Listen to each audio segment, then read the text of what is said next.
Sridhar sir வணக்கம். Sridhar sir, பார்லிமெண்ட்ல சொல்லப்பட்ட தகவலின்படி தமிழ்நாட்டில் ஒரு 1905 பள்ளிகள் சிபிஎஸ்இ பள்ளிகள் இருக்கு அப்படின்ட்டு பார்லிமெண்ட்ல போன வருஷம் சொன்னாங்க சார். போன வருஷத்தோட ரிப்போர்ட் படி சார், அந்த ஸ்கூல்ல வந்து எல்லா ஸ்கூல்லையுமே மேக்சிமம் வந்து ஹிந்தி சொல்லி கொடுத்துட்டு தான் இருக்கிறாங்க. இப்போ இதை வந்து இவர்கள் நடைமுறைப்படுத்த சொல்லி இப்போ ஒரு சர்க்குலர் கொடுத்துருக்குறாங்க. ஏற்கனவே சொல்லி கொடுத்துட்டு தான் இருக்கிறாங்க. இப்போ ஒரு சர்க்குலரும் கொடுத்துட்டாங்க, அதை உறுதிப்படுத்திட்டாங்க. அதுல என்ன ஆச்சரியம் அப்படின்னா, நீங்க புத்தகங்கள் இல்ல அப்படின்னாலும் இதை நீங்க இமீடியட்டா நீங்க தொடங்கி ஆகணும்னு சொல்லியிருக்காங்க சார். தமிழ்நாட்டுல வந்து ஒரு சட்டம் இருக்கு இல்லையா, தமிழ் கற்றல் சட்டம் 2006 படி இங்க ஸ்கூல் நடக்குது அப்படின்னா அவங்க கட்டாயமாக தமிழை பாடமாக வைத்திருக்கணும் அப்படின்னு சொல்லிட்டு சார், இந்த சர்க்குலர், இந்த எஜுகேஷன் பாலிசி சார் சொன்னதை போல national school curriculum frame work இதெல்லாம் நடைமுறைக்கு வந்தால் இது அங்க எடுபடுமா சார்? இந்த தமிழ் கற்றல் சட்டம் 2006 ரொம்ப நல்ல அருமையான ஒரு சந்தேகம் சார். தமிழ் கற்றல் எடுபடுமா அப்படிங்கிறது, இந்த தமிழ் கற்றல் அப்படிங்கிறது வந்து கட்டாயப்படுத்தப்பட்டதே தமிழ் வந்து தமிழ்நாட்டுல புறக்கணிக்கப்படக்கூடாது, அனைத்து பள்ளிகளும் அனைத்து மாணவர்களும் தமிழ் கற்க வேண்டும் என்கிற கட்டாயத்தின் அடிப்படையில தான் இது வந்து கொண்டு வரப்பட்டது. இந்த இப்ப சொல்லியிருக்கக்கூடிய இந்த R3 என்று சொல்லக்கூடிய அந்த ரூல் 3ல இருக்கக்கூடிய லாங்குவேஜ் முதல்ல வந்து ஹிந்தி, இங்கிலீஷ் அந்த இடத்துல இருக்குது. ஸ்கூல்ஸுக்கு தகுந்த மாதிரி மீடியம் இங்கிலீஷ் அப்படின்னு சொன்னா ஹிந்தி லாங்குவேஜை கத்துக்கிறாங்க. மீடியம் வந்து ஹிந்தி அப்படின்னு சொன்னா இங்கிலீஷ் லாங்குவேஜை கத்துக்கிறாங்க. இன்னொரு மூணாவது மொழியா கத்துக்கணும் அப்படின்னு சொல்றப்பதான் இங்க வந்து பிரச்சனைகள் வருது. இந்த மூணாவது மொழி இந்தியன் லாங்குவேஜை எதை வேணாலும் கத்துக்கலாம் அப்படின்னு சொல்றப்ப இங்க தேவையே இல்லாத ஒரு குழப்பத்தை உண்டு பண்றாங்க. ஏற்கனவே தமிழ்நாட்டுல இருமொழி கொள்கை மிக சிறப்பா நடைபெற்று இருக்குது. தாய்மொழியில படிச்சாதான் சிந்தனை அறிவு வரும், சிந்தனை வரும் அப்படிங்கிறது அறிஞர்கள் எல்லாம் சொல்லி இருக்காங்க. இந்த NCFSCங்கிற இந்த நேஷனல் கரிக்குலம் போர்டு அப்படின்னு சொல்லக்கூடியது வந்து புதிதா இந்த மாதிரியான ஒரு சிந்தனையை கொண்டு வர்றதன் மூலமாக மாணவர்கள் மத்தியில மிகப்பெரிய குழப்பத்தையும் பெற்றோர்கள் மத்தியில தேவையில்லாத ஒரு மன உளைச்சலை தான் இது ஏற்படுத்துது. எப்படி அப்படின்னு கேட்டாக்க, ஒரு ஒரு வகுப்பறையில 40 குழந்தைகள் இருக்கு அப்படின்னு சொன்னா இவங்க இந்தியன் லாங்குவேஜ் எதையாச்சும் ஒண்ணு கத்துக்கணும்னு சொல்றாங்க. ஒரு குழந்தை இப்ப வந்து நம்ம நாட்டுல வந்து எல்லா இடத்துலயும் எல்லா மொழி பேசுபவர்களும் இருக்கிறாங்க.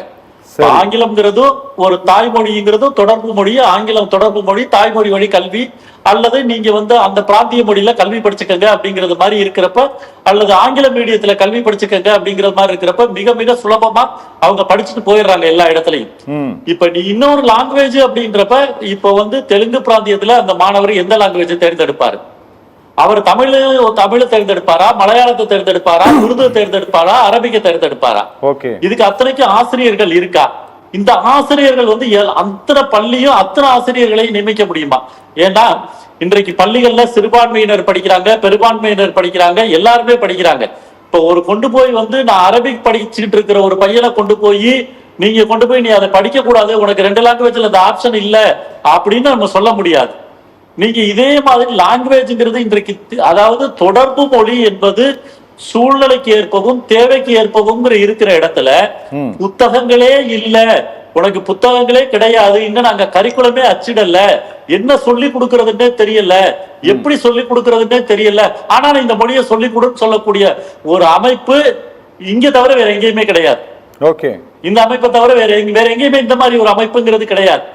ஏன் அப்படின்னு சொன்னா அதுல தெளிவா குறிப்பிட்டிருக்காங்க அந்த சர்க்குலர்ல, கம்யூனிகேஷன் வளர்க்கணும், ரீடிங் ஸ்கில்ல வளர்க்கணும், இந்த மொழி புலமைய வளர்க்கணும் சொல்றாங்க. எப்ப? 6வதுல இருந்து 6வது வரையும் அந்த மொழியே தெரியாம ஒருத்தர் குழந்தை வந்துட்டு 6வதுல வந்துட்டு அந்த மொழி புலமையை எப்படி வளர்க்க முடியும்? அதுக்கு என்ன கிரைட்டீரியா வச்சிருக்காங்க? அப்படியே அவங்களுக்கு அல்பபெட்ல இருந்து சொல்லக்கூடிய அந்த அடிப்படை அகரத்துல இருந்து ஆரம்பிச்சால் கூட அந்த குழந்தை எந்த அளவுக்கு அதை படிக்க முடியும்?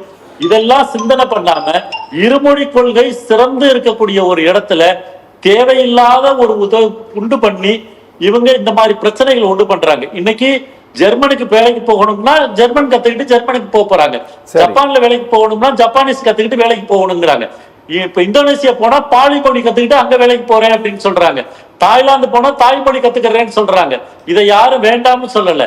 அதே சமயத்துல தமிழ்நாட்டுல இந்தி பிரச்சார சபா மூலமா இந்தி கத்துக்கங்கன்னு சொல்றதையும் யாரும் வேண்டாம்னு சொல்லல. இவங்க பள்ளிக்கூடத்துல மாணவர்களுக்கு சுமைகளை குறைக்கணுமே தவிர இவங்க அறிவியல் பூர்வமா பாடங்களை நடத்துவதை விட்டுவிட்டு அறிவியல் பூர்வமா முருகன் சார் சொன்னது போல அறிவியல் பூர்வமான சிந்தனைகளை இவங்க அழிச்சு ஒழிச்சிட்டு இந்த மாதிரி ஒரு திரும்பவும் இந்த லாங்குவேஜ் பாலிசி என்பதுக்குள்ளேயே இவங்க மூலிகை எழுந்து இப்ப நமக்கு வேணும் அப்படின்னு சொன்னா இப்ப வட மாநிலத்துல இருந்து எத்தனையோ பேர் இங்க வந்து வேலை செய்யறாங்க. அவங்க எல்லாம் இயல்பா தமிழ் கத்துக்கிறாங்க, இயல்பா பேசுறாங்க, இயல்பா தமிழ் கத்துக்கிட்டு பேசுறாங்க. நம்ம நாட்டுல இருந்து வெளி மாநிலத்துக்கு போறாங்க, தெலுங்குக்கு போறாங்க, கன்னடத்துக்கு போறாங்க, அல்லது இங்க இருந்து வந்து ஊபி போறாங்க, பீகாருக்கு போறாங்க. பீகாருக்கு போனா பீகாரிய கத்துக்கிறாங்க. பஞ்சாபுக்கு போனா அமிர்தசரஸ் போனா பஞ்சாபில பேசுறாங்க. அங்க போய் ஹிந்தியில பேசணும் அப்படி அதெல்லாம் எதுவுமே கட்டாயம் கிடையாது. எங்க தேவையோ அங்க கத்துக்க போறாங்க. இவங்க ஏற்கனவே இருமொழி கொள்கை இருக்கு. இந்த இருமொழி கொள்கையை மழுங்க அடிக்கணும். அந்த இருமொழி கொள்கைக்கு எதிர்ப்பான ஒரு சட்டத்தை மறைமுகமா கொண்டு வரணும். இந்த இருமொழி கொள்கைங்கிறதே இருக்கக்கூடாது. இந்த இருமொழி கொள்கை என்ற வார்த்தையே இங்க இருக்கக்கூடாது அப்படிங்கிற மாதிரியான ஒரு உள்நோக்கத்தோட தான் இவங்க இந்த மும்மொழி கொள்கையை கொண்டு வர்றோம்னு சொல்லிட்டு ரீஜனல் லாங்குவேஜ் கொடுக்குறோம்னு சொல்றாங்க. ஏற்கனவே ரீஜனல் லாங்குவேஜ் எல்லாம் ரீஜனல்ல சிறப்பா இருக்கு, அதோட ஆங்கிலம் இருக்கு. தேவைப்பட்டால் அனைத்து மாநிலங்களிலும் இந்தி கற்றுக்கொள்ளக்கூடிய அந்த வாய்ப்பு இருக்கு. தமிழ்நாட்டிலேயும் இந்தி பிரச்சார சபா மூலமாக இந்தி கத்துக்கொள்ளக்கூடிய வாய்ப்புகள் நிறைய இருக்கு. வேணுங்கிறவங்க கத்துக்கிறாங்க. இதை விட்டு இந்த மாணவர்கள் மத்தியில தேவையில்லாம இந்த சுமைகளை மொழி சுமைகளை கொண்டு போய் ஏற்படுத்துறதுனால குழப்பங்கள் தான் வருமே தவிர மாணவர்கள் மத்தியில கல்வி மேல ஒரு மரியாதையே இருக்காது. இன்னொன்னு, இந்த கல்வியை எதெல்லாம் சொல்லுது அப்படின்னு சொன்னாங்க, இன்றைக்கு இருக்கக்கூடிய அறிவு சார்ந்த விஷயங்களை சொல்லி கொடுக்காம என்றைக்கோ இருக்கக்கூடிய நடந்த விஷயங்களை, என்றைக்கோ நடந்து முடித்து போன விஷயங்களை இந்த கல்விகள் இன்றைக்கு பாடத்திட்டங்கள்ங்கிறது போதிச்சுக்கிட்டு இருக்காங்க. யாருடைய வரலாறையோ நம்ம படிச்சுக்கிட்டு இருக்கோம். யாருடைய அறிவியல் கண்டுபிடிப்புகள் இல்லாம பழைய அதாவது மிக மிக பழமையான அறிவியலுக்கு இன்றைக்கு நவீன உலகத்துக்கு உதவாத அறிவியல் சிந்தனைகளை நம்ம இன்னைக்கு குழந்தைகள் படிச்சுக்கிட்டு இருக்காங்க. இதெல்லாம் கவனம் செலுத்தி இன்றைக்கு பிராக்டிக்கலா வேதியியல் எவ்வளவு முன்னேறி இருக்கு, இயற்பியல் எவ்வளவு முன்னேறி இருக்கு, குவாண்டம் பிசிக்ஸ்ங்கிறது எந்த அளவுக்கு போயிருக்கு அப்படிங்கறத சொல்லி கொடுக்கறதுக்கான பாடத்திட்டங்களை வகுக்கிறத விட்டுட்டு எந்த மொழியில படிக்கணும், எப்படி படிக்கணும், நீ ஆனாவை எந்த மொழியில எழுதணும் அப்படின்னு சொல்லக்கூடிய நிலைமைக்கு இவங்க போனாங்கன்னா மாணவர்களை இன்னும் பிற்போக்கான நிலைமைக்கு தான் கொண்டு போறாங்கன்னு அர்த்தம். பெற்றோர்களையும் குழப்பி மாணவர்களையும் கல்வியில இருந்து அந்நியப்படுத்துவது தான் இதனுடைய திட்டமா இருக்குதுங்கிறது தெளிவா எல்லாருமே புரிஞ்சுக்கிறாங்க. ஆனா மாணவர்களுக்கு கல்வியை எளிமைப்படுத்த வேண்டும் என்பதுதான் எங்களுடைய நோக்கமாக இருக்கிறது. Okay sir, okay. Sridhar sir வணக்கம். ஸ்ரீதர் சார், சில மாதங்களுக்கு முன்பாகவாவது சிபிஎஸ்இ பள்ளிகள் ஏதாவது ஒண்ணுக்காச்சும் அந்த என்ஓசி அல்லது ரினிவலுக்காகவாவது மாநில அரசாங்கத்தினுடைய தயவு அவர்களுக்கு தேவைப்பட்டது சார். ஆனா சமீபத்தில் எஜுகேஷன் மினிஸ்ட்ரி கொடுத்த ஒரு ஆர்டர்ல நீ அங்கெங்கேயும் போக வேண்டாம், நீ டைரக்டா நீ ஆன்லைன்ல நீ அப்ளை பண்ணி வாங்கிக்கோ அப்படின்ட்டு அவங்க சொல்லிட்டாங்க. அதனால இப்ப எந்த தயவும் சிபிஎஸ்இ பள்ளிகளுக்கு இந்த கார்பரேஷனே அது இதை தவிர வேற ஒன்றும் பெருசா எதுவும் ஸ்டெபிலிட்டி அது இதை தவிர வேற ஒன்றும் பெருசா இவங்க அங்க போய் நிக்கணும்னு ஒன்றும் அவசியம் இல்லைன்னு நினைக்கிறேன். இப்ப இந்த சர்க்குலரை எல்லா பள்ளிகளும் கட்டாயமாக நடைமுறைப்படுத்துமா அல்லது இந்த மாநில அரசு இந்த மாநிலத்தினுடைய இந்த தமிழ்நாட்டினுடைய பாலிசி இதுதான் அப்படிங்கறத அண்டர்ஸ்டாண்ட் பண்ணிக்கிட்டு ஸ்டேட்டோட ஏதாவது அவங்க சப்போர்ட் பண்ணுவாங்களா? நிச்சயமா இப்ப மத்திய அரசு ஒரு சர்க்குலர் கொடுத்திருக்காங்க. அதுக்கு முன்னாடி என்ஓசி வாங்கணும் அப்படிங்கிற கட்டாயம் இருந்தது, தடையின்மை சான்று வாங்கணுங்கிற கட்டாயம் இருந்தது. நீங்க தடையின்மை சான்று வாங்க வேண்டாம், நீங்க தடையின்மை சான்று வாங்காமலே நீங்க அப்ளை பண்ணுங்க, ஆனா அந்த தடையின்மை சான்று நாங்க கேட்டு வாங்கிக்கிறோம் அப்படிங்கிற மாதிரி தான் அவங்க சொல்லியிருக்காங்க. தடையின்மை சான்றே வேண்டாம் அப்படின்னு அவங்க சொல்ல முடியாது. ஏன்னா நம்ம மாநிலத்துல நம்ம மாநிலம் ஒரு கல்வி நிலையத்தை நம்ம மாநிலம் முதல்ல அங்கீகரிக்கணும். அந்த அங்கீகாரம் வேணும். நீங்க எந்த பாடத்திட்டம் வேணாலும் இப்ப ஐபி பாடத்திட்டம் வச்சுக்கலாம், நீங்க கேம்பிரிட்ஜ் பாடத்திட்டம் வச்சுக்கலாம், சிபிஎஸ்இ பாடத்திட்டம் வச்சுக்கலாம், ஸ்டேட் போர்டு வச்சுக்கலாம், ஆங்கில மீடியம் வச்சுக்கலாம், நீங்க எந்த பாடத்திட்டம் வேணாலும் வச்சுக்கலாம். அந்த சுதந்திரம் நம்மள்ட்ட இருக்குது. ஆனா அதே சமயத்துல நீங்க இந்த பாடத்திட்டத்துல இந்த பள்ளி நடைபெறுகிறது அப்படிங்கிற அங்கீகாரம் நம்ம கொடுத்தாகணும். அதாவது ஒவ்வொரு 3 ஆண்டுக்கு இடையிலும் நம்ம அதுக்கான அங்கீகாரத்தை நம்ம கொடுத்தாகணும். சரி. அந்த அங்கீகாரம் இருக்கிறதுனால நம்ம தமிழ்நாட்டினுடைய அந்த கல்வித்துறையானது மற்ற பள்ளிகள் மீதும் நமக்கு வந்து அதனுடைய உரிமையை நிலைநாட்ட முடியுது கொஞ்சமாவது.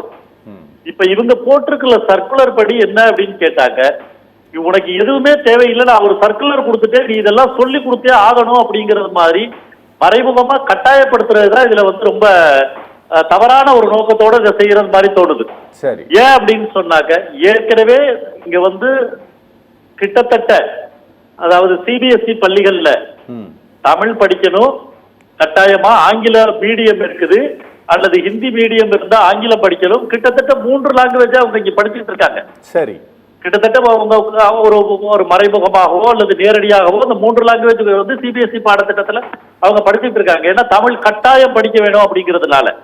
அதனால இப்ப இதை கொண்டு வந்து இங்க தமிழ்நாட்டுக்கு ஒரு சர்க்குலரா போட்டு ஒரு புதிய ஒண்ணு ஏதோ ஒண்ணு செய்ய போறோம் அப்படிங்கிறது மாதிரி இவங்க பண்றதுங்கிறது வந்து மேலும் குழப்ப நிலையை தான் உண்டு பண்ணும். ரெண்டாவது, இந்த R3ல வந்து நீங்க ஏதேனும் ஒரு ரீஜனல் லாங்குவேஜ் தான் நீங்க கத்துக்கணும்னு சொல்றாங்க. இந்த ஃபாரின் லாங்குவேஜ் கத்துக்கலாம்ங்கிற பாலிசி இவங்க எடுத்துட்டு ஒரு ரீஜனல் லாங்குவேஜை கொண்டு வர்றாங்க. இந்த ரீஜனல் லாங்குவேஜ்ங்கிறது வந்து பலதரப்பட்ட பிரச்சனைகளை மாணவர்கள் மத்தியில உண்டு பண்ணும்.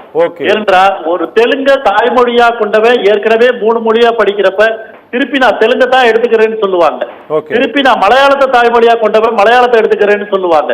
இந்திய தாய்மொழியா கொண்டவங்க நாங்க இந்திய தான் ரீஜனல் அந்த 3rd லாங்குவேஜ்ல எடுத்துக்கிறேன்னு சொல்ல வரப்ப இதற்கான ஆசிரியர்கள் என்பது இங்கே கிடையாது. முருகன் சார் குறிப்பிட்டது போல இங்க வந்து தமிழுக்குன்னு ஆசிரியர்களை இவங்க வந்து ப்ரொமோட் பண்ண மாட்டேன்றாங்க. அதே போல மத்த மொழிக்கான ஆசிரியர்களையும் இவர்கள் இங்கே வந்து உள்ளே விடுவதில்லை. இவர்கள் அதாவது ஆங்கிலம் அல்லது இந்திய ஆசிரியர்களுக்கு மட்டுமே தான் முன்னுரிமை கொடுக்கப்படுகிறது தவிர மற்ற மொழி ஆசிரியர்களுக்கு எந்த விதமான முன்னுரிமையும் இங்கே இவர்களிடத்திலே கொடுக்கப்படுவதில்லை. ஆகவே பாடத்திட்டம் என்பது இவர்களிடத்திலே கிடையாது.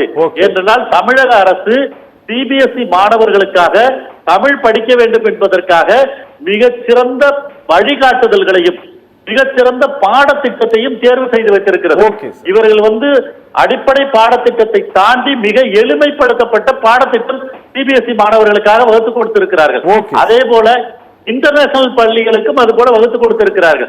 ஆகவே இதை பின்பற்றினாலே மிக சிறப்பான ஒரு கல்வியை தமிழகத்திலே கொடுக்க முடியும். இந்த 20% வருடந்தோறும் அதிகரித்துக் கொண்டே போகிறார்கள் என்று முருகன் சார் அவர்கள் சொல்கின்ற பொழுது இந்த 20% அதிகரிப்பு என்பது இது மாதிரியான கல்வியை போட்டித் தேர்வுகளிலே எழுதுவதற்கான மறைமுக ஆதரவாகத்தான் அது பார்க்கப்படுகிறது. ஆனால் நமது தமிழக பள்ளி பாடத்திட்டம் என்பது எல்லா உலகளாவிய போட்டித் தேர்வுகள் கிட்டத்தட்ட 32 வகையான போட்டித் தேர்வுகளை எழுதுவதற்கு அடித்தளமாக அமைந்திருக்கிறது என்பதை இந்த நேரத்திலே நாம் பதிவு செய்ய வேண்டியிருக்கு.